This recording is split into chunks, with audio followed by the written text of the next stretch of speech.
Subject కి ఒక teacher ఉంటారు, అన్ని సబ్జెక్టులు నన్ను చదవమంటారు. ఇంత చిన్న బుర్రలో అన్ని ఎలా నింపాలి?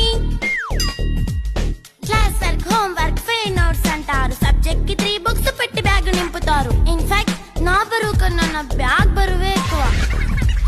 క్వశ్చన్లు, ఆన్సర్లు, సర్ప్రైజ్ టెస్టులు తమ్మి దాటుకొని మళ్ళీ స్కూల్ వాన్ ఎక్కేసి అమ్మయ్య ఇక ఇంటికి వచ్చేసామనుకుంటే మార్క్స్ తక్కువ వస్తే చెయ్యాలి అసైన్మెంట్. రిపోర్ట్ కార్డ్ చూపిస్తే ఇంట్లో ఉన్న పనిష్మెంట్. హోమ్ వర్క్ చేయమంటూ మమ్మీ చంపుతుంటుంది. ట్యూషన్ టైం అయిందని డాడీ తరుముతుంటాడు. డాన్స్ క్లాస్ కి వెళ్ళమని తాతయ్య తిడతాడు. స్నాక్స్ తిని వెళ్ళమని నాన్నమ్మ ఆపుతుంది. ఇక అన్నీ అయిపోయాక కాసేపు టీవీ చూద్దామంటే మమ్మీ ఎంట్రీ ఇచ్చింది. బెడ్ యొక్క మంది చిన్న నాప్ తీసేలోపు తెల్లారిపోయింది.